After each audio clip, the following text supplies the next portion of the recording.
Okay, well, welcome everybody. Welcome back to our show. My name is Charlie, or Dollar Bill, y'all. And I have my co-star here, Tizzle with the Moo. Love Moo in the house. And Love I Moo love to in the introduce house.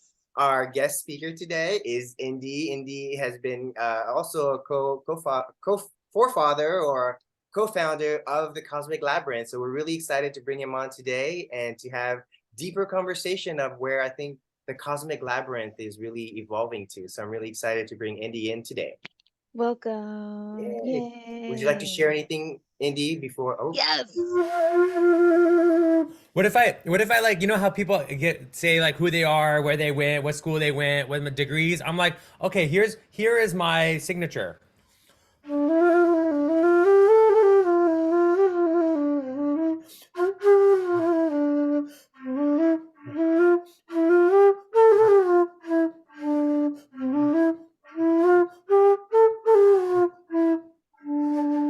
So did you guys get that? yeah, Yes. that was amazing. I understood all those notes. He's I talking love about it. his time in New York. He's amazing, amazing laughter yoga. Everybody, I mean, you guys should really be. And any of you guys who have gone to his yoga meditation, all he does is makes everybody laugh. So it's an amazing experience. I actually don't tell anybody. I put nitrous oxide canisters in the room before I come in, and then I just release it, so everybody's all charged up. Oh my Exactly. God. Yes, because it's so difficult to make people laugh these days, right? Dude. The fact that we have to use chemicals. I Literally. mean, I mean, Exactly, right? So to start off the show, we're gonna go ahead and go into our weekly 2 weeks forecast of the astrology. And boy, y'all, it's a big one whew, for 2 weeks and whew. on. I think some of us have been feeling it since the eclipse that we all experienced about almost a week ago now, right? Uh, about a week ago, Oh, we had a new solar eclipse in Scorpio, and that solar eclipse kind of people in Europe were able to see it. So over here was about 3 in the morning, but it was amazing over in Europe. But I think here too, around the world, a lot of people kind of went through some things. So we can kind of talk a little bit about that today. But looking at this chart, you can see we've got something going on in Scorpio here, right? We got a little stellium with the sun sign, Venus here next to the sun, and Mercury in Scorpio, as well as the south node in Scorpio. So mm, those are pretty, I feel like this is where a lot of this probably older feminine and old karma energy, I think, is kind of coming deep. back around here with Scorpio, and then Mercury here trying to learn to communicate some of these old past karmic problems and trauma. Um, and then And it's it's in the 12th house, y'all. It's in the 12th house. So it's gonna hit on some really deep, unseen levels. And your health is going to be affected, not in the same way it would be affected with Virgo, but like hospital type stuff, like deep stuff, right? Because 12th house, Pisces house, rules hospitals, um, prisons, right? So what kind of things are like coming up within you, the deep, unseen, Plutonian, dark energy? Like really think about those things. Because your sun, your Venus, and then the South Node with the karmic stuff, like what do you need to pull up? What do you need to excavate? What do you need to communicate about that's been like festering below? and Now's the time. and the great thing is you don't have to do anything. It'll happen on its own. So this is kind of the great thing about astrology. You can be aware of it and kind of lean into the shift, or just let it happen. And Oh my don't God. be asking yourself, why did this happen to me? Well, astrologically, you could see it's happening to a lot of people, but not being aware of it kind of puts you in a really tough position because you think something's happening to you, right? But it's actually collectively, because we are all trying to let go of all this past trauma so we can Yeah. kind of evolve, move on, right? Don't get dragged, y'all. Like deal with your stuff, please. Exactly. It's most important. Yeah. Dude, that Mars and Gemini over there. Uh-oh. Mm. Right here. Mars and Gemini over here. So that's Oh, and it's retrograding. retrograde. It's Oh, retrograding, right? So during this time when there's a lot of this, like, it's also Venus being here in Scorpio, it's a lot of this, and Venus doesn't like to be in Scorpio. It's a very, what we call it, not vindictive, but like it doesn't have to be negative, right? Because that vindictiveness could be like old trauma we haven't dealt with, and we're trying to like deal with it in very intense action. And so Venus is more of the subtle energy that lets energy kind of flow through, and it's forcing us to kind of deal with, what is it that maybe the feminine energy in both men and women has been kind of held back, that is not being allowed to come out, right? Mhm. And Also security and stability. Like yeah, what's going on the home front with some of y'all? Like pay attention to those things too, because Pluto's shaking that shit up, and shaking it up. because Mars is retrograding, that means that we're not going to be able to have an active role in shifting anything. That means that with the Mars energy, which is that moving energy to move forward, and especially in Gemini, it's telling us we're going to have to look about both sides, right? Gemini has the duality of the polarity of good and bad, light and dark, men, women, sisters, brothers, siblings. And so because of that, all that is kind of like taking a break while we're letting these deeper emotions kind of come up. And then we got here we're also retrograding in Pisces, right? Neptune, Jupiter are both retrograding here. So things that you've been dreaming about and the future and hopes of tomorrow are kind of on the, hold up, everybody. Like, deal with your old stuff first, old problems, because we can move forward, right? We can move forward as a culture, as people, as a person, that hasn't dealt with deeper issues. Yes. Oh, dude, the moon is in Aquarius. Emotions are in a weird space, y'all. In a very interesting, like, just be mindful of your emotions. And if they're a little bit less out in the open than what you're used to it being, and then also realize that your communication about your emotions may be that much more difficult to share and discuss, because that Aquarius energy is very detached, very reserved, to put it in a nice way. Exactly. And then the Saturnian structures, right? Which is also like a former ruler of Aquarius. So it's like, what are you flexing as far as like your discipline and what you should be working on, and how are you communicating that? Like, do your best to be present and share what it is you need to, right? So that you can move forward and get things accomplished. But know that if you're having the difficulty and it's not just coming out the way you are used to it, it's Aquarian energy. It's not just you. Yeah, yeah. Now these planetary alignments, I mean, most of them are staying for about 2 weeks here. And so we have another solar eclipse going on. I'm sorry, Lunar lunar and eclipse in Taurus. Taurus. And so the moon will make its way all the way here across from the sun, crowning a full moon, but then is going to be a lunar eclipse. So we're getting two eclipses in like 3 weeks. So, Yeah. it's a very big time astrologically for everybody. So, everybody take some time to just, find the peace within and let things shift inside, because, it's a great time for us to kind of recognize things we haven't been dealing with, so that we Yes. can learn to grow. And really, I think as people, we're really trying to go through an evolution right now. And I think that's why there's so much chaos in the world, because this chaos needs to be brought up so that we can say, hey, in the future, how do we avoid this chaos, by paying attention to some of the problems that we haven't been dealing with. I agree. Drink nourishing teas. I'm drinking burdock root tea, y'all. It's super soothing. It's good hot or cold. Like, drink something that nourishes you within, because some of you or some of us are going to have real difficulty connecting with others during this time. We're just going to want to withdraw and like go within. But there are still ways that you're able to nurture and soothe and comfort yourself during these emotionally deep trying times, these scorpionic times. So don't neglect yourself in that way so that you have, you know, a better opportunity and to come out unscathed without as many scars. Yeah, yeah. Indy, would you like to add anything? You get any kind of messages, connections to the messaging we're getting, or even just your personal experience of what you've been seeing in the real world?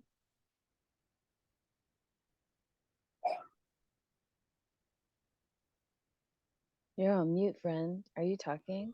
I Oh, am there you go. talking now. All I have to say is now is a good time. Hold on, maybe you guys need to see me properly. Hold on. Okay. Now is a good time to, you know,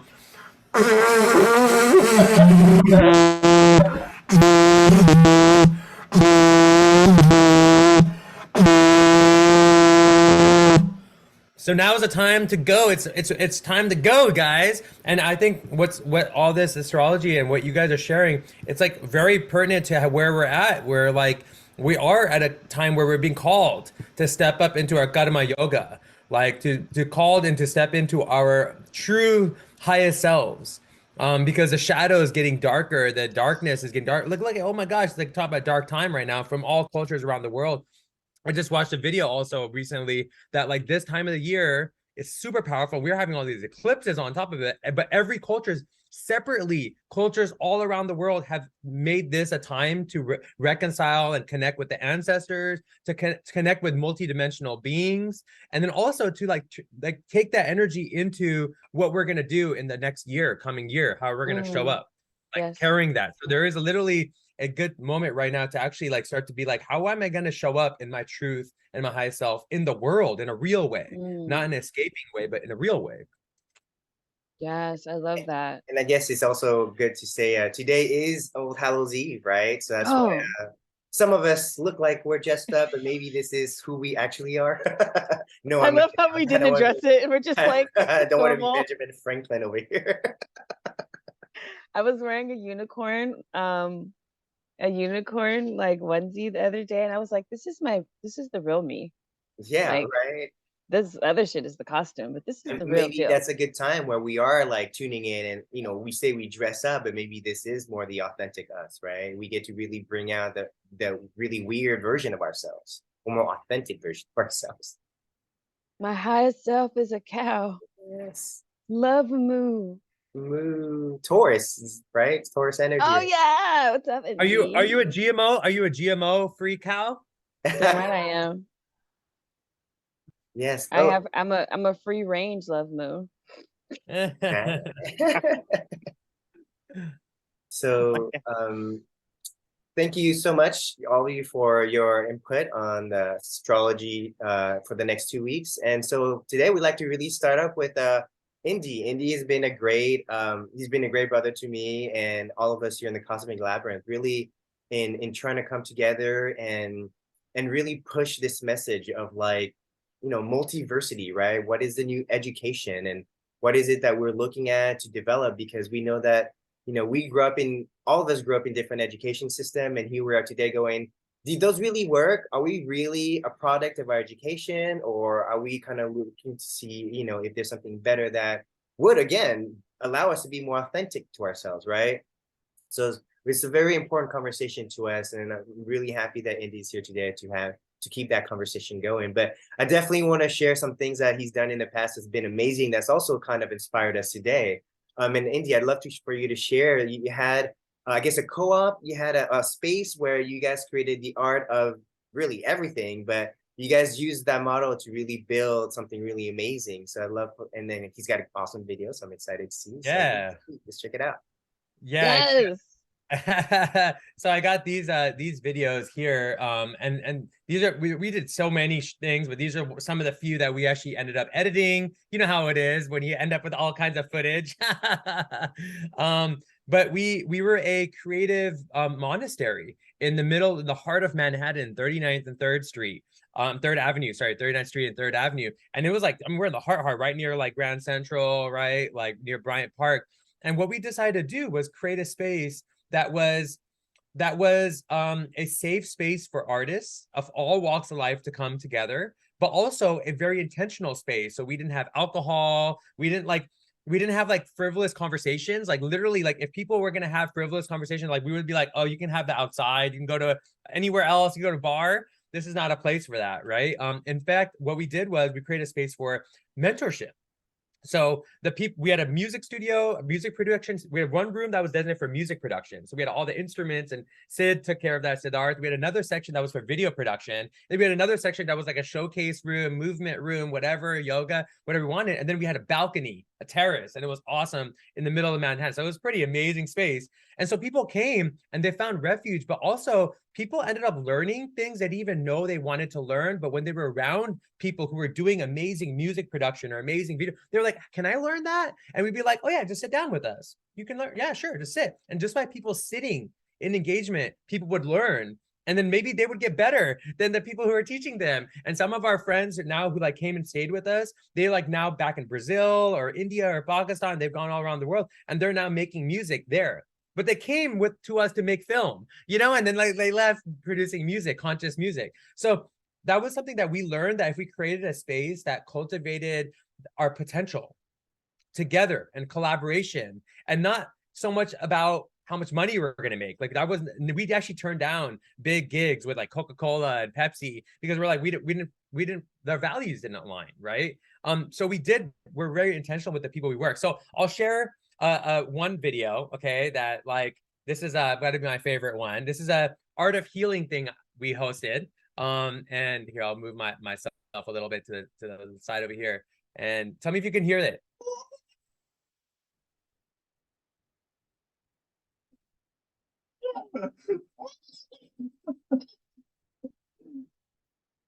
Well, I think it stopped. The music went out. The music went out? Yeah. Maybe I should share my screen. Can I share my screen? Yeah. Yeah, let me get you. Yeah, share. Make sure to add the sound button too. Oh yeah, the sound button. At the bottom left, yeah. Or you know what? Let's do this. Pin. Can you see it now? It's not sharing. Oh, you know what? Let's try this. Is this? Okay, all right. Try now. Now do you hear it? Oh yeah.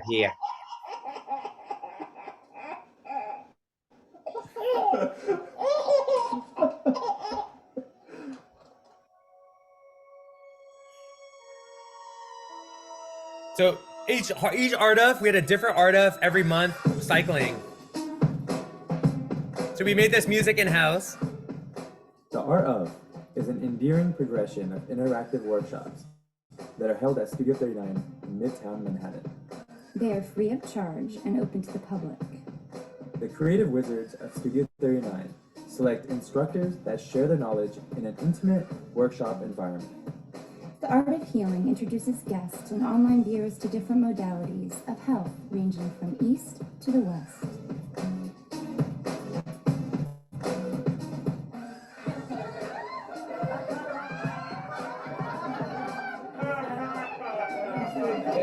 Tilt your head back and go.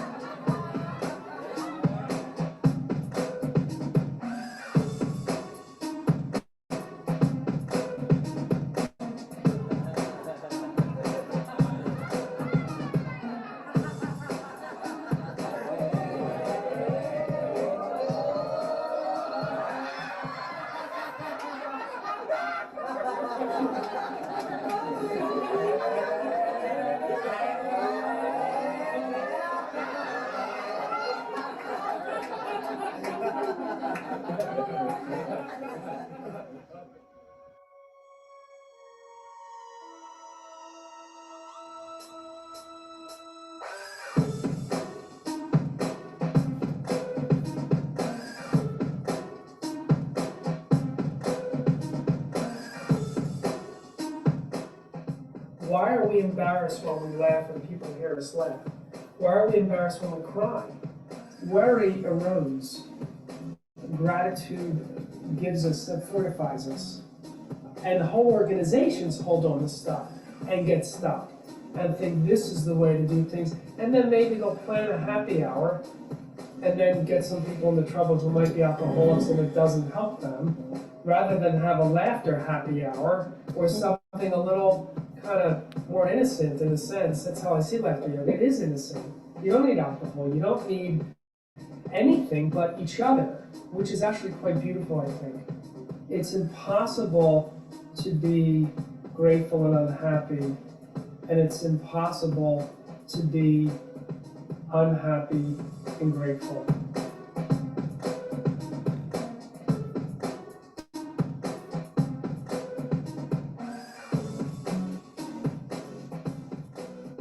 I feel like yoga could be anything in the above. Dance and laughter, two of the most human things to do, are the hardest things for people to do right now.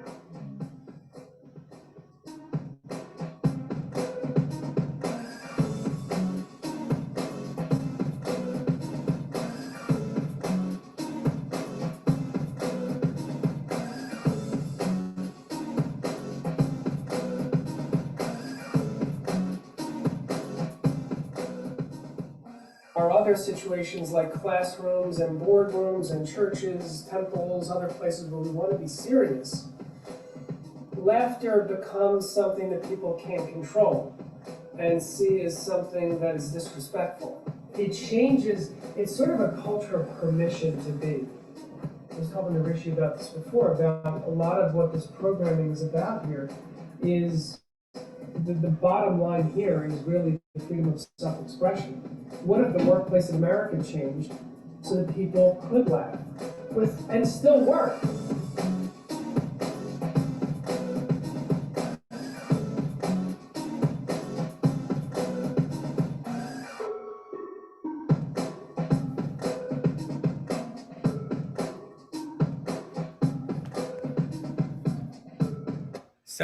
So as you can see, this was like an experiment for us, not just with like healing, where we bring doctors and therapists and yogis and different perspectives together and shamans, but we also did art of digital media, where we would teach editing, like editing these videos. Like this was we were teaching editing of videos while making these shows, so people are learning how to edit videos, use Photoshop. We would do art of with digital media. We would do art of art events, where we would also, here's another art of healing. This is the other one. We would do other art ofs where it was related to spoken word. We did other art ofs. We were teaching acupuncture and Ayurveda, skincare, like how to like take care of your skin. I mean, we experimented with the art of as a way, as a kind of like a mechanism to explore and share education, but make it interactive.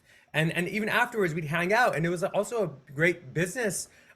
People ended up creating business for themselves and each other because they connected with people. It was kind of like what the business bureau, what is it called? Every city has like a business Chamber of Commerce? Chamber of Commerce. Like we were doing that, but we were way more like playful and loving and community centered, you know? Wow, Hey. I love seeing that. And the question that was asked, or like the statement of like how hard it is for people to dance and laugh. And even though this video, I think it's at 2012 and it's 10 years later, and that's something that people still struggle with.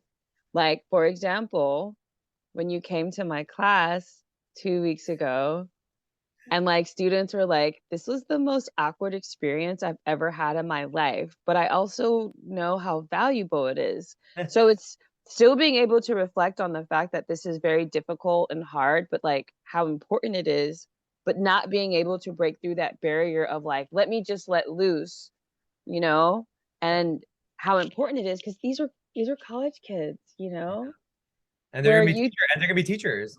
right. And so you came at a very pivotal and important time for them, because they're able to acknowledge how that's something that is very awkward, embarrassing, and strange, foreign to them. But like, oh wait, this is actually, it does feel good, even though I feel awkward. So it's like, it's a great dichotomy, right? And I appreciate how you bring that to the table, and how you have been bringing it to the table for decades. Yeah, what we were doing in New York was not appreciated enough. Like it was like one of those situations where like we were doing things free and we were making it like an ashram, right? Like for anybody. And it was a safe place where like men and women could collaborate together safely. It wasn't like, oh, it's just like goddess only or like gods only. Like it was actually Right. like, let's explore our divinity together. But at the same time, it was interesting because we never got funding. Like we never got supported. We never got production money. We didn't get all those things I saw so many other people getting, but now they're all toxic. We all like, oh, they're toxic. But like we were sitting right there. We didn't get supported. We were totally grassrooting it. So like how do we flip that model, right? We're kind of in this space, right? Even what we're doing. It's like, wait, how come the things that are actually connecting us to be human are not getting support? How do we make that a supportive thing, you know? That's how we're bucking the system, because they don't teach you that that's where you should be supporting and spending your money. But and this is no shade, it's no shade, but let's just keep it real. When the Church of Notre Dame Oh yeah. got its damage, and how so many people, and we know when you look at the news, when you watch these movies and you hear what people have experienced in these spaces, and then how much money was sent to them. I think they were saying that like the money that got sent to repair that church could have like ended something. Well, I don't know if it was world hunger, the pollution ball in the ocean. It could have stopped something, but that's how people are entrained, right? People are like, not the numbers. Why did you pull up the number? Oh I my know about money, y'all, and that's I mean, Oh, I didn't realize it was that 8.2 much. billion. So thanks for that mic drop. But that's the point. It's like we can put money towards something like that that's so disconnected to us, that doesn't actually affect who we are and what we're doing in our space, but we'll give so much. And it's like, how have they programmed us to think that way, when really these things that we're doing in communities, in the heart of communities, is really where we should be pouring our coin into, right? Wow. and I think it's a very common trend right now that I notice is you see it in spiritual community as well. When you can't deal with your own problems, helping others make you feel better about yourself, giving you this kind of like this outside karma so that you could avoid dealing with your own issues, right? And so you take that a little bit further in the community. It's like you say, oh, I'm going to travel to these places. I'm not even going to check out the community around me, right? And then you take that further. You're like, I'm going to send money to Ukraine and to Russia and to China, but let's not put money back into to Texas, to this country, to this state, right?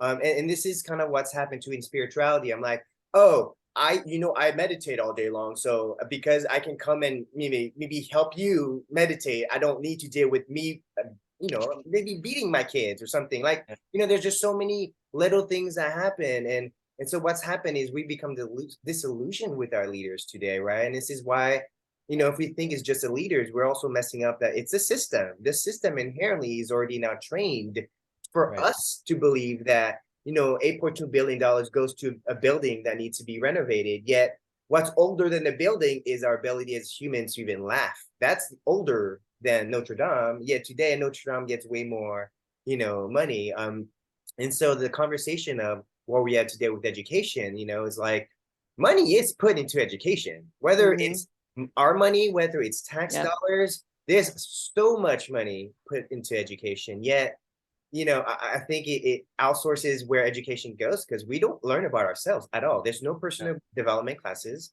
No. Meditation is not a thing. You don't learn about nutrition in class. It's demonized. It's demonized. It's Yes, demonized. exactly. It's like, oh, why are you listening to that stuff? Why don't you listen to? I even went to a place where they said the doctors there don't believe that the environment, the weather, can affect somebody's health.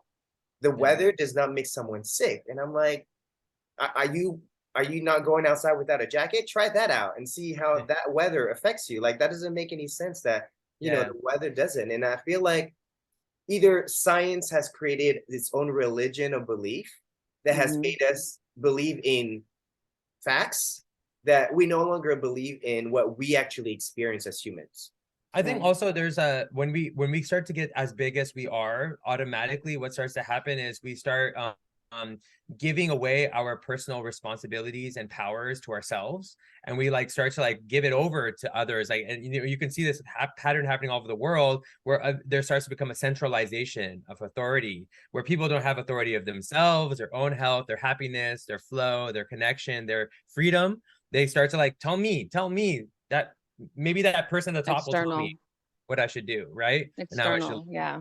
But on that context, Charlie, I do have this thing that I do recommend everybody who's watching this, or when you get a chance, I recommend tuning into this. This came to me when I was practicing like deep state of meditation, Vipassana, and I started visualizing like, wait, instead of us focusing so much energy on what's wrong, what if we just balanced it? We don't, I mean, let me ask you guys this. How much do we actually spend visualizing and thinking about what could happen? Like, what's the protopia of the future, right? Not utopia. What's the protopia? Like, what does it look like if we do make the right steps and we do invest in the right things? Like, how much, I mean, Tizzle, do we even spend half the amount of time compared to worrying about what's wrong right now? Man, I just had a conversation about this with a friend, and they were teasing me. Like, they sent me a meme about like how Pisces is always in this dream state, and I was like, that's like my everyday. Like, I'm always in the mindset of like what could be,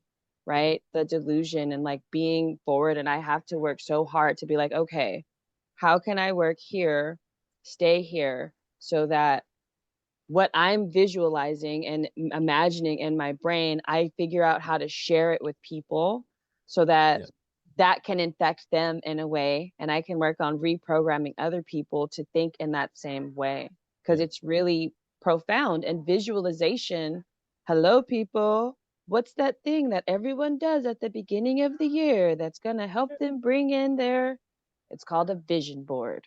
But if we already have that in our own consciousness, right? So it's you know, real. we have a lot of idioms, or we have also the whole two wolves scenario, right? You have two wolves, which wolf do you feed, right?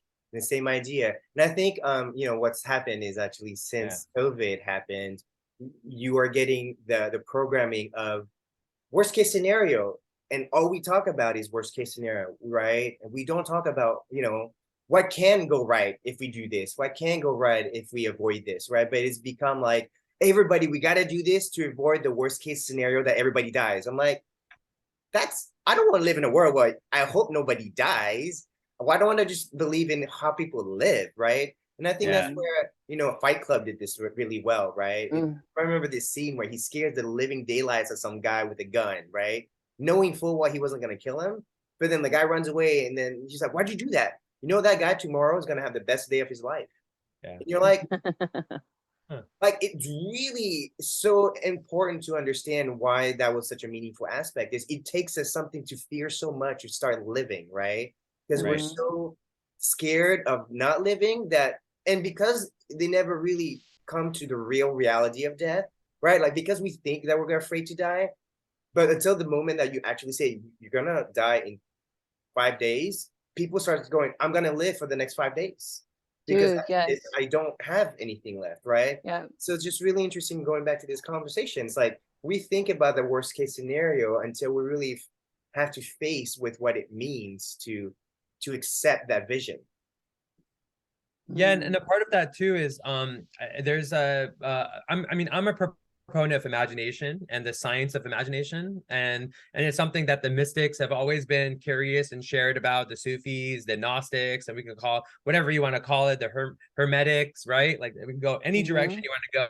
The indigenous seers and seekers, right? There is this space, this liminal space that exists between what we can feel and see and experience with our human senses, and then what is beyond. And there's like this goo, and like somehow some of us can tap into it, and we can literally bring it into existence. I mean, I've had experiences being an assistant director and different, like gaffer in different like positions on film sets, right? Film and TV and short film sets, and you'll see like people, one person's imagination they wrote down like literally becomes a production. They literally create a reality from one person's imagination. And you can see that how powerful it is there. now think about like how our TVs and our shows and our movies, how they're impacting us, how we show up in the, are we practicing our own imagination, or is it being projected onto us? And how is that impacting us? And that being said, for me, I've been like, as I wrote this article and a lot of the things that we do with Cosmic Labyrinth, it's really like, how do we start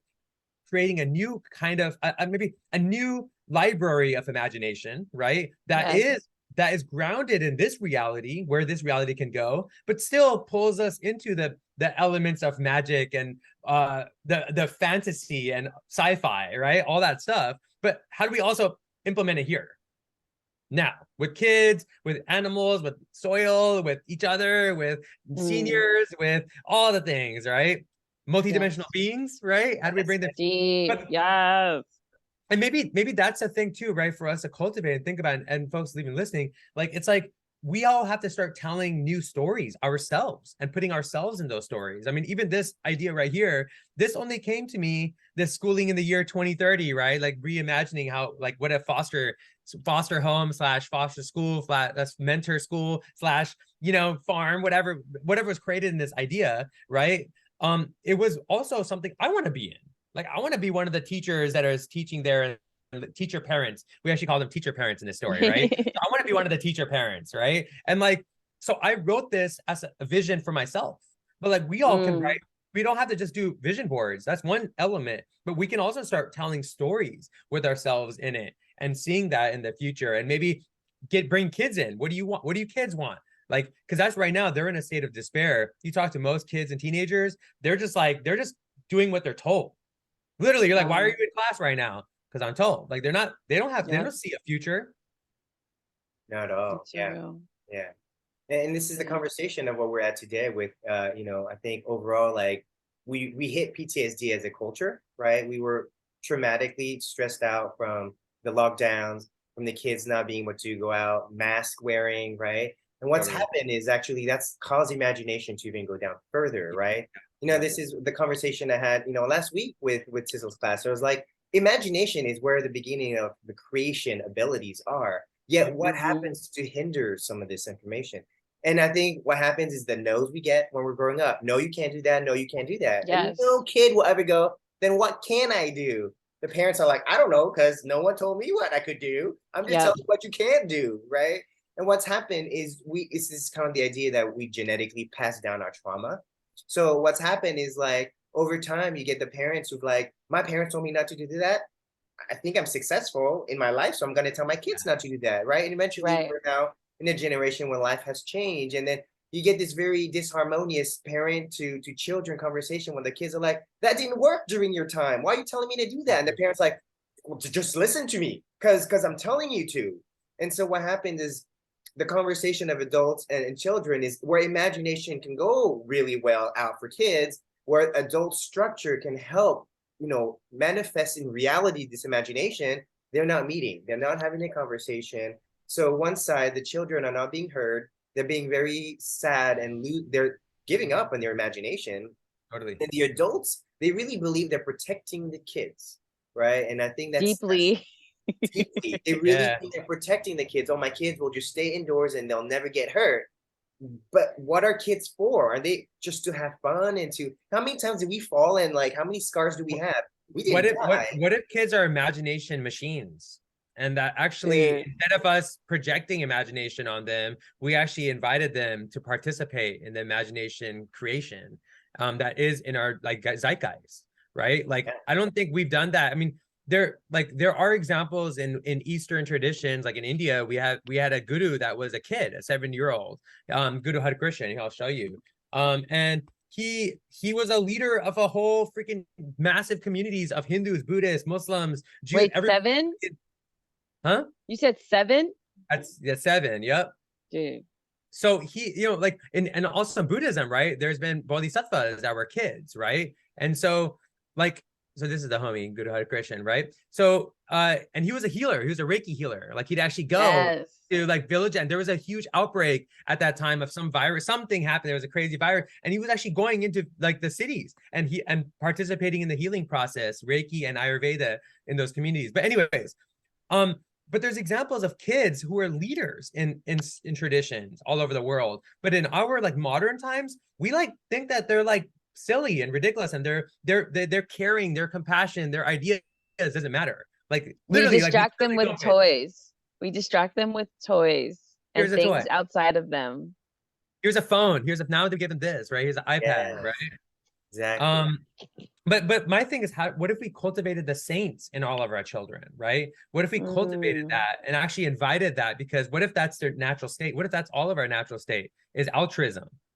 Like, actually, that's not even what if. That's science now. Like Yeah. our body, our nervous system is designed for altruism, literally. Yeah, exactly.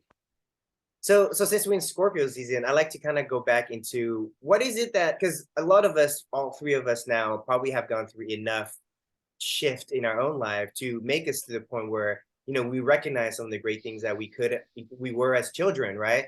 But we still probably grew up with some programming, and then we've probably hit our own wall to make us kind of rethink what's going on. So Indy, what are some of your like personal troubles that you grew up with that finally kind of hit you and made you realize, hey, this is not the way I should be living, and it really put you, because I know you weren't born and you're like, yeah, let's go and do this stuff, but actually you probably experienced some rough, human experiences to make you go, hey, this probably doesn't work for us or myself. Yeah, I mean, it's certainly it's interesting to be an immigrant in this country, especially in the 80s. That was a really interesting time because it hadn't like Indians were not in the like there were not a lot of Indians when I grew up, right? And so and my family has turbans, and I I had like a little baby turban, a kid turban when I was a kid, and had a lot of racism experience. Maybe racism is the right word. It's like people don't understand, they're ignorant, Right. and they like and that ignorance turns into fear because it's unknown, and people don't know how to be curious. And so I experienced that ignorance and that really hurtful and harmful ignorance, not just from my classmates, but I got it from teachers. I got it from my principal one time. Like I went into the principal's office, and the principal was like, literally, like it was like the crazy experience. And like, wait, I thought you're supposed to protect me, like, and instead the principal made it worse. And I'm like I was a straight A student, so I certainly was like, wait, I'm following the rules and all this stuff, but I'm literally being ostracized and singled out, and like all kinds of weird stuff was happening. Even when I played football, it was like crazy. I'm like, yeah, I was like performing. I thought we're in a meritocracy, right? You do well, you get rewarded. That was not happening to me because of this, right? And so, it was interesting for me being in that experience because it was like my first experience of having issues with authority, right? And understanding that, like, oh my God, authority doesn't always have the best out for us. And, if you don't have that immigrant experience, that brown or black or whatever experience or whatever, sometimes like you think it's not real. Like you're just like, oh yeah, that's authority's always looking out for the best of us. But when you experience, you're like, wait, authorities can also be human and fallible, right? Anyways, so in that experience, I actually just kept following what I needed to do. And it was crashing. Like I actually started getting ill in medical school. Like it actually took me going all the way. Like I actually invested so much of my money, my time. And in medical school, I like started getting ill in medical school, like physically, chronically ill, physically. And guess what, Charlie? Meanwhile, yo, bro, I hadn't slept in 3 days. Oh, no way. I didn't sleep in 4 days. Oh yeah, I saw my third patient. And like, oh man, I'm going through my patients hella fast, man. In the last hour, I saw 5 patients. Oh shit. What? And this is the language in medical school, right? Like showing off. And then guess what? When tests are over, getting drunk. Everybody's just getting drunk. People are taking like all kinds of like speed or different things that keep, ADD medication. They don't even have ADD and they're taking ADD meditation to say, okay, so this is what I'm like, wait, I'm feeling like this cognitive dissonance. Like I care about people. I come from a family like a family of saints. My mom is literally a saint. My dad might have had his alcoholism, but he was definitely also a saint. Like he was a troubled artist, like many artists are in this world, because artists don't get acknowledged the right way in our world, right? So anyways, my dad and mom are both saints. My brother's a saint. So I grew up in an ethos of like service and caring and noticing when people are in need, to be present, to show up, and still to be joyful in that space, right? Not to get caught up in the darkness or the suffering, but to come and be a solve for the suffering. And anyways, in the hospital, it wasn't happening. So I'm like, what the heck? And I started challenging that in the hospital. And eventually, you know, it had to take a moment where I tried to kill myself. You know, I took 27 Vicodin. I started getting addicted to Vicodin, and I started popping Vicodin pills. And one day I just like 27, boom, it's gonna, you know, I know what it's gonna do, you know, and my girlfriend at the time like found out. I'm like laid out, you know, and she calls the fire. I mean 911. The fire trucks come, the ambulance. They take me to the hospital. They pump me with like it's this type of medication that like makes you like it's like charcoal. So like it's interesting, charcoal, right? We talk about like in Eastern traditions and indigenous, charcoal is actually used too, right? But they use charcoal to clear out the opioids, right? So I did that, and I had these crazy like near-death experience. It was insane, like shivering. It was really gnarly for like a whole day and a night and the next day. And that experience kind of like just shook me out of like, wait, this is not, literally I was shaking, but I was also like being shook into like, this is not the path. Like, this is not my path. You know, like it was like I was pushing it, I was forcing it, and it's not my path. Like other people can do it. I'm cool, it's cool. You know, great. There's doctors, good. You guys do it. And you guys, if you can retain your principles and ethics, do it. Good, right? And more props to you. But not my path. And then that's what took me into diving into Ayurveda. Like Ayurveda, my mom takes me to an Ayurvedic doctor the next week.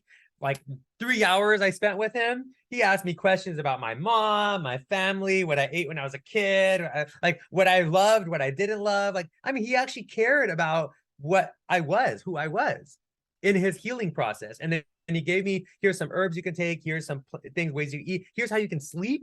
Like nobody ever like was like, oh, hey, you know, let's talk about how you sleep, you know? And he's like, here's how you can sleep. And also taught me some meditations. And those meditations became a way for me to curb a lot of bad habits and to replace those bad habits with habits that were giving me sustenance, giving me, allowing me to focus better, allowing me to sleep better, allowing me to be really quick, but efficient and effective with that quickness, right? Which a lot of people like spend a lot of time doing things that you could probably do really quickly, but we have this weird thing where like we can't focus sharply, you know, in a moment. The way athletes do, right? Athletes work on that all the time. We can do that also. Anyways, so that kind of like led me in this path. When Ayurveda opened up, it just like led me down this path of being like, oh, wait, there's not just institutional education. Like there's not just this thing where you like sign up to get a degree and the next thing you do a master's or PhD and the next thing you do MD or JD, or then the next thing is you like, that's not the only model that's ever existed. And Ayurveda opened my field to that. Like, whoa, there's actually, you can mentor from people who are awesome. And those mentors don't have to give you a certification. They can just be like, hey, hang with me for a month or a year or 6 months. And you could get more information, more knowledge from that person being with them for just a few days than you would if you spent 4 years spending hundreds of thousands, tens of thousands of dollars getting tons of loans and you still don't know shit. Right. But with like being with a mentor, being with somebody who you want to be like, or you want to gain the wisdom or knowledge they have, maybe not the kind of person they are, but you want to acquire and process the kind of practice that you want to cultivate in yourself, whether it's like whether it's a technological practice, right? Like whether it's computer programming or web development, or it's a video production, or it's something healing, right? Whether it's like Reiki or yoga or breath work or laughter or whatever it is, or Ayurveda, or it's like something that is even, you know, building wise, right?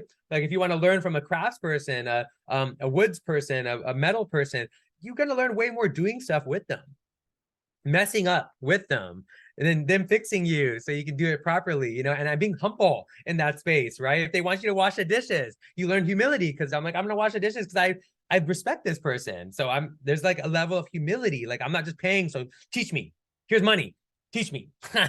You know. And so I learned that this model that we have in the West and modern civilization, it actually like causes more harm. Because when I started tapping back, learning all these meditations and Ayurveda and practicing it myself, I started tapping back in with my family and communities and people and just meeting people. Charlie, you know this, I love meeting people. I started noticing that in every industry, it wasn't just medicine, in every industry, people are not well.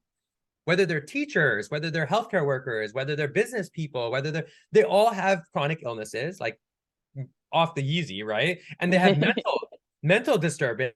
It's like people are not happy. They don't know why they're doing what they're doing. Like they're doing it mostly for money or for the family, but like very few people are doing it because it's fulfilling their purpose and their, you know, their dharma, right? Or their karma, they're fulfilling their karma. And people also don't know the power of karma yoga. Like people are not proactively being of service in the world as a way to also bring in energy that will fulfill and sustain them. It's like everybody's kind of going backwards. They're like, when I get sustained, I will be supported. And so I started noticing this pattern all around the world, around the country, and in organizations. And that's when Charlie, I mean, my first job out of school was education. I got hired by an education company that was going up against Kaplan and Princeton. It was like a startup in the Bay Area. And that was like a game changer because the reason they gave me the job was because like I told them straight up, the owners, I'm like, I'm going to be teaching, if I'm going to teach SATs or ACTs or MCATs or any of this stuff, if I'm teaching those, I'm going to be teaching meditation too in those classes. And they were like, okay, let's try it, you know, because they're like a startup, right? So you can start, Kaplan would have been like, hell no, right? But they were like, okay. And right away, dude, you guys, like some of my students, when I went to like some of the ghettos, right? And I would teach in those places, my students, their scores would go up like 1,000 points just from meditating. And it was like, they couldn't believe it because they were like, wait, these kids have like 2.0s. How are they getting so high on their SAT? And I was like, well, because they like are not stressing out and they like actually believe in it. They're like, they can breathe, they can balance their endocrine system, their nervous system, their cardiovascular system themselves, regulate it. And then they can actually, people will rise to the occasion if you give them an opportunity. And they were. And so, and then on top of that, when I would go also to the other schools, right, that were like more in the wealthier communities, they also had issues as well that meditation supported them with, right? It was this completely different background, but the problem was still inherently the same. People were not self-reflecting. They were not channeling their own health and wealth. They were also not aware that they already have it. Like they don't need to sign up for, I mean, yes, it's good to have therapy, but they can also be their own therapist too, and cultivating that energy. And for me too, it was also embodying it. Like I was practicing health and well-being, right? So like I was trying to be an adult. I noticed that the teachers are not healthy, the principals are not healthy, all this stuff. I'm like, all right, let me just be one adult and show up and be happy and joyful that I love doing what I'm doing. And I'm doing other stuff. Like I would even tell them, like, hey, look, here's the art I'm working on, or here's the projects I'm working on. And they're like, whoa, they're like, you can do many things. And I'm like, yeah. Like, what do you mean you can do many things? Of course you can do many things. What is life for? Like what, one thing at a time? Like how is that working out for people? So anyways, I from that education job, I actually just kept getting promoted, and then I ended up working with other education companies, actually being an education therapist. So I would actually work with kids who have ADD and get the kids off of ADD, their medication, their parents were down with it. I go into schools and do a to neuroplasticity now that I'm like focusing on that. So I've been invited to schools, and Tizzle came to your school, but I've also been going to junior highs and high schools, right? And even during the pandemic, I had a cool opportunity virtually to start teaching social emotional learning classes to students all across the country. And for me, the game changer with that, you guys, was like, actually, I started noticing that what I could do in those spaces was not just teach meditation, but also lean in to the curiosity of the unknown, right? Like we don't really, like in schools, what teachers were like, oh, let's explore the unknown, guys. But that's what, remember kids, how many of us read books about the unknown? Bermuda Triangle, dinosaurs, right? Like we love the unknown. Kids love the unknown. We're like connected to the unknown as kids, and right. And all of a sudden it gets pulled out. Yeah, goosebumps, right? We love the unknown, right? But the funny thing is, not many teachers cultivate that. They don't hold space for that because it's uncomfortable. It's uncomfortable to be a teacher and be like, I don't know. I don't know. Yeah, it scares people because we're taught in this society that like you're, as a teacher, you're supposed to know everything, which is so wrong, because then it stifles the power of curiosity, which is one of the keystones of learning and education is curiosity, right? So when you give off this feigning, this fake idea that I know everything, then you're teaching young people, your students, to do the same thing too. For example, I had a friend who was taking a class and she was like, well, I don't want to ask a question, then I'll look stupid. It's like, where does that come from? I'm not like, let me give you this example. How many times have you asked a question, received the answer, and then we're like, because within yourself you already knew it, and then the person who answered it just kind of gave you that validation of the inner knowing you had. But you prevent yourself from having that experience if you just don't say shit. Exactly. Yeah, and it's also like a disservice to also the potentiality of like the moment right now that we have. Like we literally have a Hitchhiker's Guide to the Galaxy right here in my hand. And like the thing is, like if we knew how to access our curiosity, imagine how quickly we all could be accessing our potential. Right? Not just as adults for sure too, right? Because we have our broken inner children in all of us. I mean, Tizzle, you saw when we did the thing at your thing, but I do I do the laughter stuff in companies like Fortune 500 company. I've done it at Fox, I've done it at Disney, I've done it at all these. I've done it at Rand Corporation, right? I've done it at Police Department. I've done it at Rand Corporation, which is a bunch of scientists, right? And like I'll tell you what, over and over again, I see the same patterns. Inner children are broken. People's inner child somewhere when they were little. Somebody told them you can't play music, you can't laugh, you can't ask questions, you can't do this, you can't do this. And they took it to heart. And they are struggling as adults because they don't know how to do what they love. They don't even know how to connect with that feeling of curiosity, that feeling of courageous curiosity, because kids have courageous curiosity. They don't care. They're savages. Exactly. They'll ask questions. They'll ask you. They'll keep asking. If you let them, they'll keep asking questions. What's that thing on your face? This reminds me of our conversation last time, Tizzle, right? Because it's, Hitler is a very prominent figure in our culture that we have given such bad connotation, right? But we go back to where it all started, and everyone always talks about how he was an artist. He was an artist that was not supported, and he turned into the biggest, person who killed people. And what's really interesting is he was an artist that had lost his curiosity and now was told, to leave art and to go and basically act out his frustration on the world. And that's where, like, we forget that children have the opportunity to develop themselves. And yet when you don't, what happens is the darker things come out, right? And if we're not allowing that to then at least be explored in art first, it becomes destructive. Okay, so like Hitler tries to be an artist. What the fuck? Like that's art. Like, dude, but that's what I mean. Like, because what is art? Art is just what you fucking people feel. Like, So what, like the very fact that like that idea that somebody was like that they're labeled as trying to do art is already problematic. Rejected from the canon, rejected by the canon. Like I wrote a whole paper about it. Like if he had just been spoken to and like given praise for what he actually did instead of shit on for what he did, game changer. It would have been a totally different thing. Which is why that's beautiful. Exactly, dude. I'm sure that the irony is if we put all his work and other kids' work together and said, what is it that we like about these? No one would have ever thought. I wouldn't know. Oh, that'd be a cool exercise to do, actually. Right? Yeah, because it just shows that we already bring in a lot of bias in art versus art should be bias, right? Well, and this is kind of where we're at right now too, in this really precarious moment where like we are basically planting. I mean, what's been planted, the seeds have been planted for a lot of children to become like Hitler's.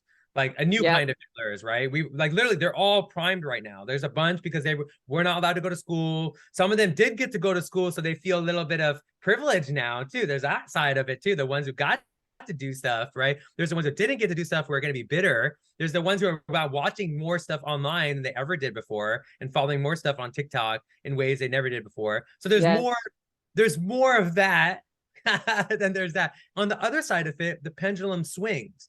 That if we can create spaces, like maybe safe is not the right, anti-fragile places, right? Yes. Or supportive anti-fragile places, because it's important. I don't like the word safe these days because I feel like that's also toxic. Right? Because we're not challenging now the ability to change your mind, to be able to self-reflect, to be able to recognize why other people might have understandings or misunderstandings, to have the resilience. To be like, maybe somebody thinks this is a terrorist wearing it. Okay, but I'm still going to wear it and show up in a certain way. A lot of times the word safe doesn't allow you to grow. It's actually we grow in the edges, right? We don't grow where we're safe because that's why we keep doing the things we're good at, but that's not how we get better. Exactly. But for us, like Cosmic Labyrinth, for example, is like what a wonderful experiment, a social experiment for us to create it, to create both a virtual and a physical space that can actually cultivate the inner child in all of us, right? That can not just cultivate it, but actually bring back courageous curiosity and celebration. That's been kind of my theme these days, like courage, curiosity, and celebration. And like, can we even create festivals that are like with that ethos, right? Like educational festival, educational conference. Why do we even need to have school anymore? Let's just have festival, and then people get turned on to different mentors and apprentices, whatever they want to go home and keep going. And then they can choose. They can choose who they want to stay in contact with and continue to edify from. But we create a centralized place that like boom, it's like Austin, it's in Texas, and we do one in Florida, and then we do one in California, we do one in Hawaii, and we just make this thing, make a vibration of learning and curiosity and courage, right, in all those spaces. And then you go back to wherever you go, and maybe you access mentors, maybe you become a mentor to somebody else or people, right? You share it with others. You know, it's funny because the biggest paradox I saw in education, right, is when is it in our lifetime that we're sponges that love to absorb and learn things, right? It's children. Yet, if you ever ask a child today, do you like school? How many of them would raise their hand and say yes, right? And that's actually when they're like 4 or 5, they are, because they're getting social connection, right? Because they're with other kids. That's only, but that's weird that they have to go to school to be with other kids. Exactly, because we're already doing it. Exactly, yeah. No, but why aren't kids, when we're like there's little, why aren't they around a bunch of kids and adults? Anyways, why is it a nuclear family? I just listened to a really good thing that the nuclear family was actually brought to us by eugenics people. Like it was created by the corporate eugenics people. They actually projected that on the whole world, that you need to have a nuclear family. Yeah, because when you think about it, all immigrants actually had huge families. We all come from really big, you know, uncles, aunties. You're learning from all the uncles and aunties. And the grandparents lived in there, and so they were the one passing on these more ancient traditions, right? I mean, today, you know, even in my tradition, Chinese medicine, like a lot of us who are Asian already, half the stuff they're teaching, I'm like, yeah, we already did it. Like cupping is the thing we did to not get sick when everybody was sick, right? So when they're like, you need a degree to do cupping, I'm like, my grandparents did cupping on me. I don't need a degree for that. But that's what it is today, right? Is we've turned what our grandparents, and then, you know, they separate us, from them. They send us to home. They send them to home. And so the kids are left alone being babysit by some stranger that we pay, so that both of the parents can work really hard. The grandparents don't live for the kids. So now the nuclear family doesn't exist really, because what happened maybe in the 30s today is non-existent. It's also an illusion. Family. It's not healthy. It's not real. It's not natural. Right. And on the other side, like I said, like a 4 or 5-year-old that gets to go and be around other kids gets so happy, right? But over time, it's not happy because they're being herded more, right? They're not allowed to like interact with older kids, right? The way they like sometimes, I mean, I had friends that were all older when I was growing up, right? Because I wanted to learn from the older kids. We want that naturally. We want to be around different tiers of learning and also sharing. Sometimes we want to interact with the younger kids, but in our schools, when does that happen? Like, when do they actually get to like intermingle with cross grades?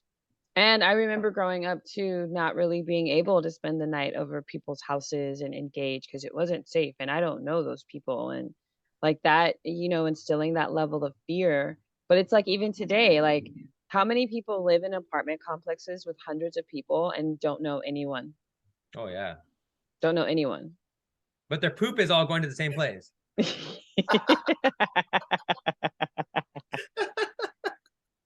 Like the poop is having a party. Why aren't we? Yeah. It talks about party poopers, right? Oh. Because those people were like, no, I gotta go poo. I can't be here with y'all. I gotta go poo. Dude, man. That's real though. But I think that brings up like such an important thing. Like when you were talking about the vision of the school and like these conferences where we go, and it's like bringing back the idea of like apprenticeship, right? That was something so huge. Like you read about it, like, oh, Leonardo da Vinci and all his apprentices, and how many of the apprentices actually painted what we think Leonardo painted, but they were actually apprentices who painted it, or any of the great artist. And then, Pythagoras. dude, right? So when we get back into that idea of like learning how to learn from each other, right? And I love what you said earlier about how at the art of, people would come in and learn and then sometimes become better than, right? And for me, that was something that I always said to my students in my classroom, like, yo, my goal is for you to be better than me by the time you leave here.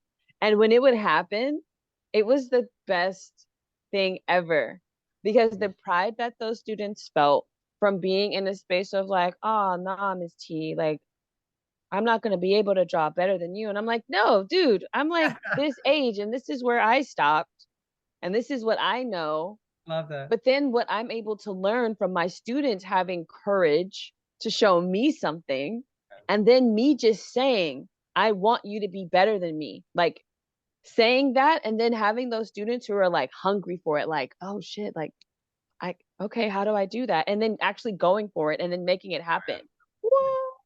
I know. Yes, the irony is actually the idea of a really good teacher is that the student surpasses the teacher. Then you Yes. know you pass Aw. down Actually, knowledge. that's a good challenge for anybody out there. If you ever want to learn from somebody genuinely and you want to like test them, like especially if you're gonna be spending money, especially, but like you should definitely check. But like just generally speaking, anyways, if you want to learn from a teacher and commit to that teacher, like right away, as soon as you can, as you're developing a relationship, ask them like openly and like candidly, like if I get better than you, how will you be? Like if I become better, Right. how are you gonna be? That's such a good question. Yeah. Are Because you when gonna you be think okay? about it, like the idea of us as generations getting more evolved makes sense that you always want the younger generation to be better than you, right? Because then what happened is, here we are today. I'm like, who made the pyramids? We don't know. We don't know how to. Did we not pass this down? Clearly, no, because we probably all tried to get degrees in pyramid building and none of us got it, right? And so here we are with no degrees, and so no one knows. But I Yeah. also want to go back to the role model aspect of apprenticeship, right? Because what's happened today is we have role models on the TV, on the phone. And so what happens to kids today, like when I was growing up, people were like, who are your role models? I'm like, Leonardo da Vinci. And then like, you don't have any live role models? I would be like, no, we ain't got none. And at the time I was also an immigrant too. And they're like, well, you don't have Asian. No, we don't. Like communism came in, killed all our Asian people. We've had constantly, many cultures have lost their great, seers and mystics and these people. And so what's happened is then you have to rely on the ones who are dead already, who can't teach you, and so today, this community, again, we're lost because our role models are living. They're not people that we can then say, hey, can I talk to you and be like you? And the role model goes, hey, together, let's be better together. And that's Exactly not what we experience. Let's be better together. And also we are humans are very mimetic, right? Like we learn more from each other than like without words, right? We learn by actions, by doing, like how people are, like their beingness. We learn that more, right? Than we learn the language. Even the language can trick you. People can say one thing, but their beingness has a different effect on our nervous systems. Like literally, like when people are shady, you could tell, you could feel it when you're feel listening. it. You can feel the shadiness, right? So like we also need to be like mindful of when we show up in any way of like education, when we show up in that education space, right? How are we modeling ourselves, right? And if you gotta fake it, you gotta fake it. That's fine. Hopefully you don't have to fake it, but you should. Like if you, it's a very sacred space because people are looking to you to model how they're gonna be. And faking is probably like a bad stigma for that. I think going back to like vision boarding, you're just visioning a new version of yourself. You're not faking it. You actually are someone that you want to be like. You may not be there today, but the fact that you are trying but it's in you. You're doing it. It's in you. Right. So that's kind of where I thought that, faking till you make it. It was like, I can see the idea you're trying to get to, but the word fake just means you're not authentic. Because today's biggest conversation is really authenticity, right? Everyone talks about it. Like, how can you be so authentic? And you're like, no one knows because all of you guys are lying. All of you guys are. acting like authenticity is somebody who's different. And Okay, it's how like, about instead of saying faking it till you make it, what if I switch it to baking it till you make it? ooh, Bake it till you make it. Yeah. Bake it. I love that. So we gotta first get half baked, okay, and then we'll get fully baked, Yes, it's all get half baked. and then we'll have brownies with the bake after the brownies are ready to go. 20 minutes, 25 minutes, 25 With minutes. the crispy edges. Yes. I assure you, you'll laugh constantly when you get these brownies. You won't even need Indy. Charlie, that's a good upgrade. I'm gonna add, instead of saying fake it till you make it, I'm gonna start saying it bake it till you make it. Yes, Makes more do sense. it. Yes. Because It we're just cooking with our emotional ingredients, you know? Yes. So maybe we're not ready yet. So Alchemizing, because that's what baking Ooh, is. Yes, alchemy. Let's definitely bring that back because that's never disappeared. We just kind of kept changing the words, right? Yeah. yeah, But- that's kind of where I'm at. Like, you know, I'm glad that you guys are hosting these conversations and bringing the different people on board. For me, you know, at this moment, like the spiritual alchemy that I like participate in is really a call. Like it's an ardas. Like we have this word in the Sikhi tradition, right? Ardas is like it's what we do before we do anything, right? Before we do anything, like literally we do an internal ardas and then there's an external ardas, right?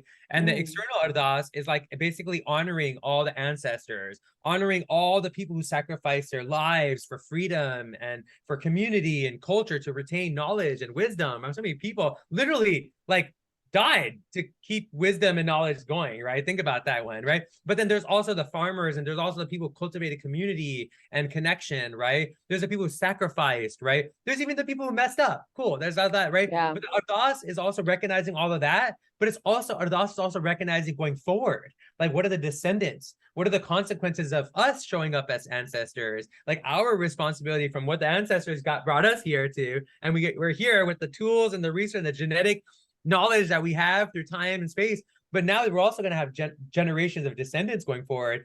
What is our responsibility now to be ancestors that they can look back upon and be like, dang, they really, what? Like they threw down the alchemy they did with what they had. Oh, we got to, then they also get inspired by us and they keep the Ardas going. So the idea of Ardas for me is really like potent right now because we are in such a high state of separation, such a like alarming state of disconnection, alarming state of also like a loss of our innocence, our inner child, our curiosity and courage, right? So my ardas is always inviting going out in the world and just being courageous and curious, courageously curious and curiously courageous, right? And going out and really, it's really a celebration of those things, right? That we don't have to do the difficult things in life and be like depressed about it. Like we don't have to go and help do something about the homelessness issue and be depressed about it and angry and cynical. We don't got to do stuff about the kids and the sex trafficking, all this stuff of kids and be depressed and scared about it. We actually can go into these things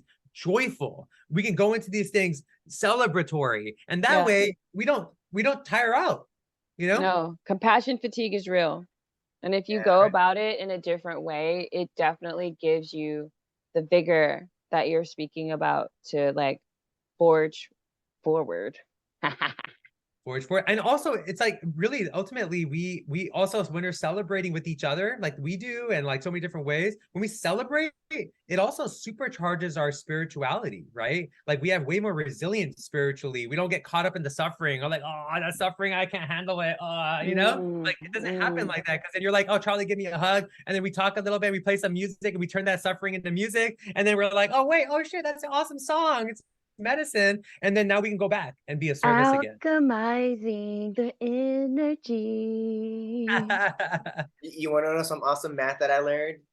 When you have two people, when you have joy is doubled together, but when you have trouble is halved together. Wait, say that again? So when you come with two people, right? When two people are together, when there's joy gets doubled. It's a multiplication concept, right? But then when you have trouble, when one person brings trouble to the other person, that trouble goes down to half.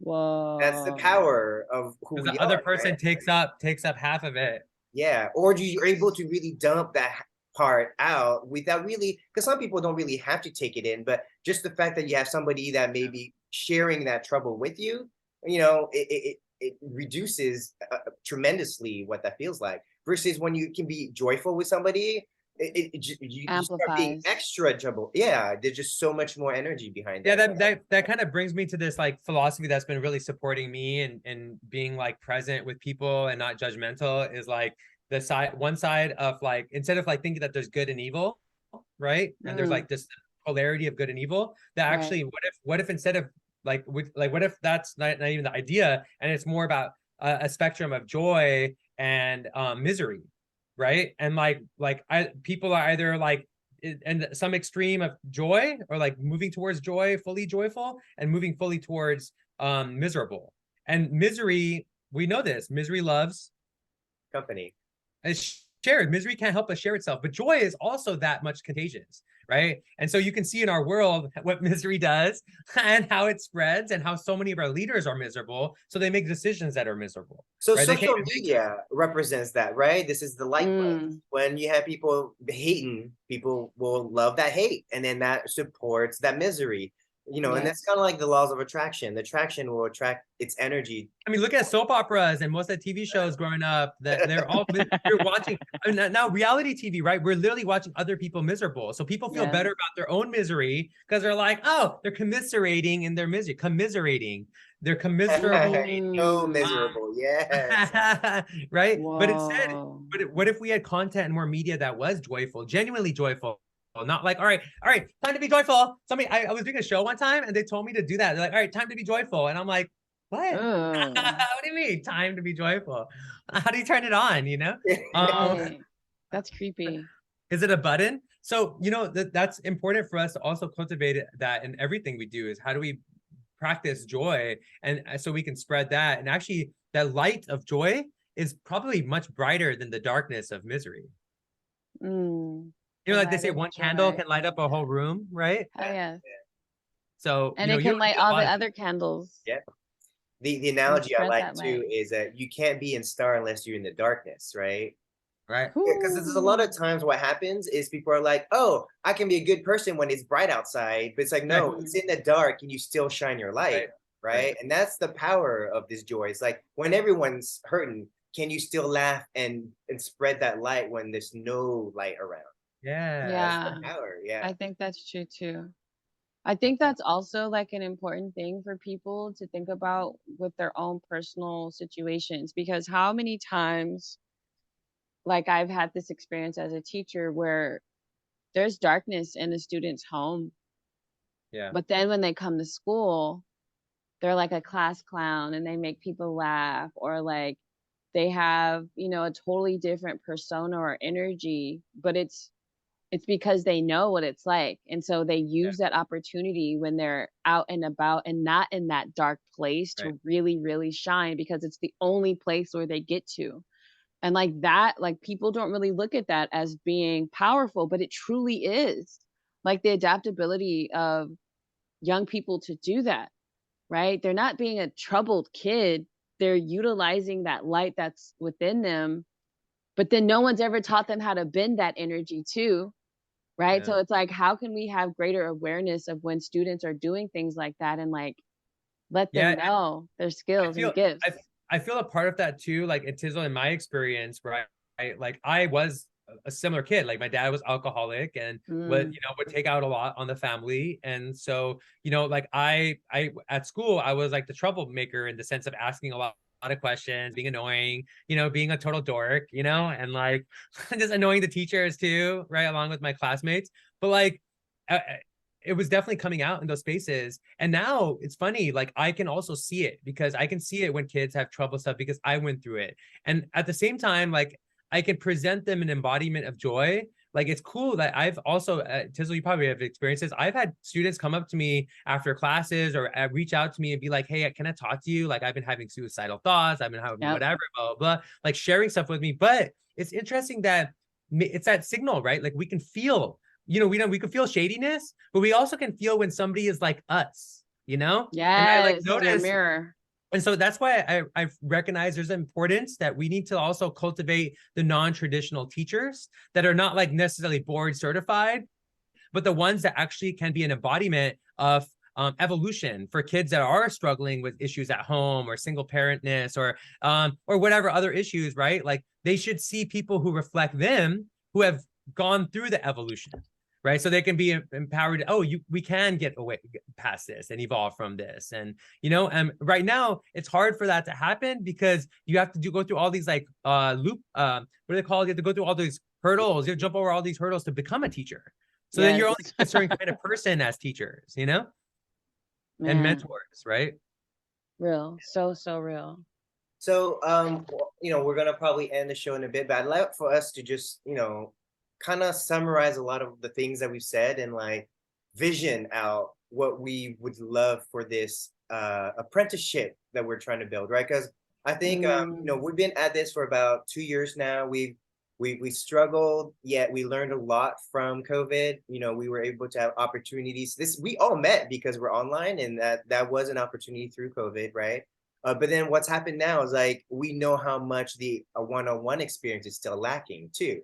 So we do understand that finding like the right balance, but in a way, like it's an opportunity for us to really redefine. I think we're really going to put where our money, you know, amount where our money is, right? It's like, can we really take students in or apprenticeship programs out and really just start the school? You know, because I think a lot of times we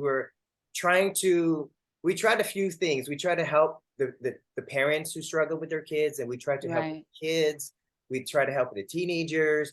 And what happened? We reached out to the schools. Yeah, we reach out to the schools too. And what's happened is, going back to what we said, is everybody's so comfortable and safe that they have not experienced the death-defying experience, the experience that's going to tell them to live yet, right? So because of that, you know, they're struggling. When COVID happened, some of them actually went worse on one side, and some of them actually left and started to say, hey, I want something better for my kids.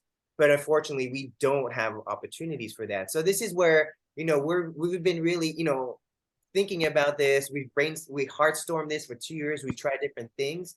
And I feel like right now, and with Tizzle also ready to leave her own institution, right, of teaching, like I think, and Indy has been doing this for a while.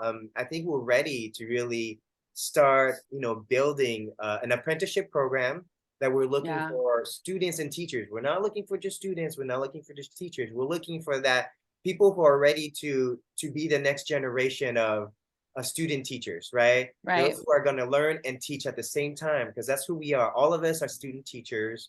You know, we never stop learning. We never stop teaching. And I think all of us can start sharing like some of the things that we're looking for in the apprenticeship program that, you know, hopefully will inspire a lot of other young adults to actually come in and join us. Because I think most of us have had our inner child, you know, hurt, and I think we've healed it. But, you know, for myself, I've never had a school that I've loved to say I'm part of, right? You know, I'm almost now on a doctorate degree, and today I still can't say that I have one school program, one teacher that I love that really changed my life. And so can we be, you know, something that looks similar to a school, but maybe we don't want to be a school? You know, maybe the word school is gone and dead, you know, and maybe it's an apprenticeship or some kind of new evolution of that. So let's all kind of share some of our own vision about this new program. Yeah, I'm grateful for this because I really feel like Source is pushing us out of that safety zone that we're talking about. You know, like you were saying with me at Cal State Long Beach, like not having an opportunity to teach, being like, oh, we don't have a class for you next semester. And like having that initial like, oh, but then being like, wait, I see what you're doing here. You're pushing me to really lean into this journey that I set off in back in 2018 when I left teaching K through 12. So it's like, it may not be this huge, grandiose 27 students in a class, but if you at least put it out there and you get one, and then that grows, because we were talking about the one light that can light so many. It's like, you got to start somewhere, and we got to get out of that dissonance of like, oh, well, it has to look like this and it has to be that. Just try. Just try.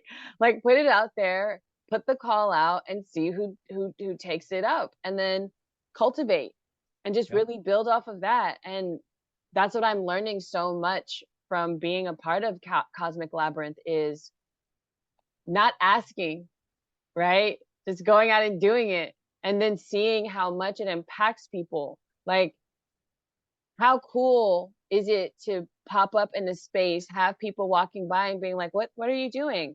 And then boom, got you. Because now you're curious. Now you want to know. Come on in. Tell your friends. And then that's how we really do it, because that's how it was done before. It's not some insidious, like, what colors and things can we say to really reel everyone in? Give us your data. Give us your data. Give us your data. It's just us showing up and letting people know, like, this is who we are and this is what we're doing and this is how we do it. And if you want to join, your life is going to be changed. Like, no maybes, it's going to be changed, because you're going to have an experience that you really haven't seen. You've only really heard about it. You've only read about it. But here we are enacting it. And it's exciting. Yeah, Yes, for thank me, you. the vision is like the vision. Thanks, Tizzle. That was awesome. And it's important too, like for the educator's perspective of, like, you know, but like what, like my question always was like, we like, if you're a good basketball player, you get paid more. If you're a good football player, you get paid more. If you're a good actor, you get paid more. If you're a good whatever, you get paid more. But if you're a good teacher, not happening. So the most valuable thing, even good basketball players, there was a teacher teaching the basketball player. There was a teacher teaching the football player. Like, so even all the good whatever we have, there was teachers that got them there. So, but we don't even value our teachers. It's funny because in the Indian culture, teachers get paid really well and they get respected. Like, if you're a teacher in India, my grandfather was a teacher. Like, they would, like, people just come, like, be like, hey, come in here, eat some food. Like, the whole community, it was like, you were respected and venerated. In our community, like, who even like respects or even knows who's teacher, right? But I would say my hope and vision is that we, as educators, if we're effective, that we get rewarded and the community rewards us, and maybe the kids reward us, right? Maybe the teenagers, maybe the inner kids. If adults get value from what we have to offer and share, they get respect. Maybe somebody who learns from us ends up becoming a teacher themselves, and educating a mentor, and they like start go past us. Great, you know, that's fine. Maybe we could team up, right? And you could be an air element, I could be a water element, you could be a fire element. We could be coming together with elements and being mentors from different elemental perspectives. But regardless of that, can we create an ecosystem where effective educators are supported?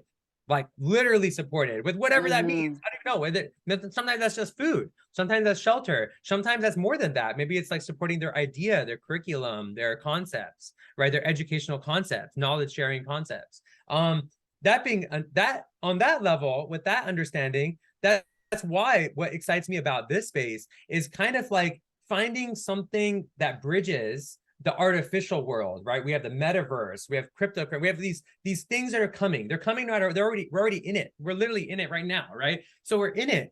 How do we now bridge that connection to the natural world, right? To the cultural world, right? To the soil, to people and their cultural heritage, right? And their cultural knowledge and wisdom, along with this metaverse stuff, and have integrity for all of that. Like, neither one is being diluted. They're both enriching each other, right? And bringing values and ethics and morality to those spaces, goodness, truth, beauty, bringing those into those spaces. And for me, what excites me is thinking about Cosmic Labyrinth as like a augmented tool to be able to access the mentors all around the world and in our communities and to empower them. But also, maybe it might be a fun way, this is like what excites me, is like a fun way to kind of bring like people like Guru Har Krishan, right?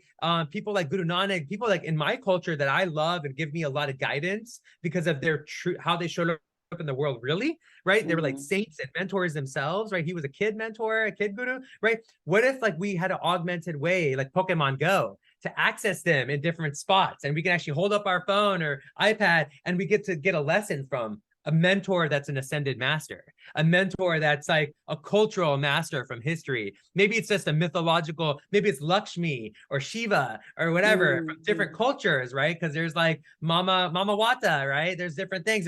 And those actually interactions with ascended masters and mythologies also remind us to show up and maybe plant seeds in that. Maybe it's Guru Nanak and being like, he's like, Guru Nanak's like, hey, you got to plant some vegetables here, you know, and here's how you do it. And that's what the mentorship. And by the way, if you need a real mentor, Indy lives 5 miles away. So you can hit him up and he can set up a soil day, a community soil day, and we can do a planting day, right? So creating that kind of ecosystem where we're connecting also to like indigenous and ancestral knowledge and wisdom and perspectives through the metaverse, but we're also interacting and connecting with real people in the world to build real relationships with nature and each other and the future, as we're planting the seeds for the future this way too. So that's what excites me about this thing. And you know, like that makes me think of too, how we're about to have the community sound bath on Saturday, November 5th, and how I've enticed all my students like, yo, if you show up, I'm dropping 2 assignments. You just have to find me, right? Because like, what are we really leveraging? Like, is it more important for you to turn in an assignment on Canvas, submit it online? Or is it more important for you to show up in a public space where you're with community and like experiencing the healing power of sound healing? Because how many of those students had never had that experience before? And how much is that experience going to enrich their lives versus turning in an assignment online? Like, yeah. But like giving them that opportunity and like speaking truth to power and being like, whoa, this is what it's like to actually tap into community. This is what it's like to actually utilize my privilege of being able to drive somewhere and then go someplace and experience something I've never experienced before. I want more of this. Yes, yes. You know, for me, it's exciting because I'm a big fan of astrology, but also like alchemy. And I've really always liked the old arts, right? Like the old days of like the alchemists and, you know, and so what's really important is that we have to understand ourselves first, right? And I think where no education system ever looks at is personality, who you are as a person, what are your natural gifts, weaknesses, and strength. Because once you really know who you are, then you're given experiences, whether it's more books, whether it's you know, meeting people, whether it's going to an event to support those energies, right? Because what happens is we like to tell kids, this is the box you have to fit in. This is, if you want to be this, you have to do all this, right? And how many of us know at 6, 7, 8, 18 years old what we want to do for the rest of our lives? That's like, to me, the most stressful thing I've ever heard. So much. You're gonna, what do you want to do for the rest of your life? And all of us get like, well, these people look happy, so I think I'm gonna be what his job is, right? You know, how many of us have parents who tell us, if you want to be happy, have money, and money is, you know, these jobs have money, right? And suddenly you grow up and you're like, I hate this job, I hate my life. Now I have to spend all my time in therapy because I don't know who I want to be, you know. And that is where I think what's most important that I would love to really get into is every person comes in with an astrology chart, right? Because that's who they are. And then what we do from there is we learn and teach each other how to better develop a way of communication or a way of understanding spirituality. And then from there, we go to, so where Indy's talking about, you know, we go to more like the cultural aspect or more the spiritual aspect. Because yeah, in a lot of ways, there are beings like our ancestors that lived in different timelines, but what they went through emotionally haven't changed, because we're literally copying what they've done, just I think a lot worse, because what they used to do every day, we have machines do it for us. Not, we don't wash our clothes. Most people microwave their food. You know, so how many of us are still in tune with like what we as our ancestors did to survive before modern technology showed up? And then where Tizzle comes in is like, it's great to do all this, but everybody loves to change the world. Why don't you change your community first? Why don't you change start there, right? Like stop changing the world. It's like the most obnoxious when people like, I was in tech, y'all. I've been in tech. And when people in tech tell you they want to change the world by improving technology, you're like, you know, 80% of the of the world has zero tech, right? Oh yeah. Yeah. How are you in Silicon Valley going to affect those kids who don't have or don't even know what a computer is? And Right. that's kind of where our disassociation of, we as humans are. So I think, it's really important that we bring in that personal development in our apprenticeship, and then we talk and work with, our student teachers about who they are. We're never gonna tell them this is what you should do. It's like, hey, what is that you want to do? Try it out. Here's some guidance. If you mess up, ask yourself why. Did you do it right? Did you not do it right? What else do you want to do that might be make it better? We're not here telling them that will never work. We don't know. We're not them. We don't know what the future holds. Yeah, we're certified in I don't know. Yeah. I love it. Yes. We have a degree that I don't know. Like, So don't let's believe that me. together, right? Experience it. Yeah. So that's kind of, I think all of us have had some great ideas, and we're really here to, a lot of people may not like that we don't have necessarily a structure, but hey, is life really structured that way? Do we live life with, like, nobody has a checklist? And if you have a checklist, how many of you guys threw it away? Like at 30, right? Just chuck that, because the checklist of today can be reached in like 30 years, but you can never reach the spiritual and the emotional aspects of this checklist. Yeah. And that's why, like, I hope that today people trust that, like, we're not here to build structure, but we're here to, like, build ourselves together. So really excited. We're a Merkaba. Yes. Yes. A Merca team. Yes, totally. And you're a cow in the ocean. Yes. Yes. Exactly. Yeah, I appreciate you guys, and that this has been valuable, and I hope this resonates with people that listen, and even beyond that too. Like, we're all being called to answer. There's a call, and we're all called to answer it. And so yeah, exactly. Yeah, we got a conch. We got a conch for this, y'all. Conch it up. Conch. We'll end with the conch. Conch it up.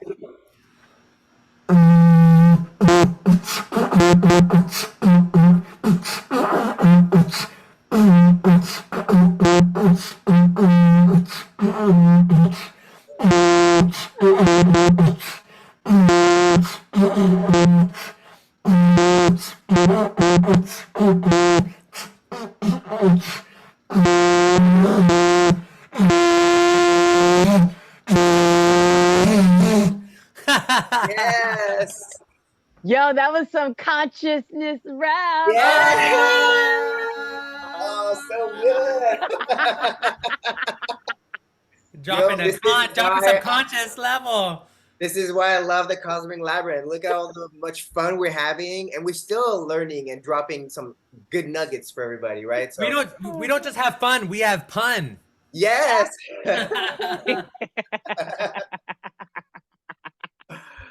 So I want to thank everybody who stayed tuned all the way till now, who enjoyed our conversation. Keep listening to us. Please smash those buttons to stay, and we'll keep the conversation rolling. We want to keep education rolling because we want to evolve all of us. So, if you guys have any questions, any comments, please leave us some comments and we'll make sure to address them. But we're really excited to be here for you all, and see you on the next show. Bye. Love y'all. Thank you, Indy. Thank you, Tizo. Thank you, everyone. You're the best. I love it.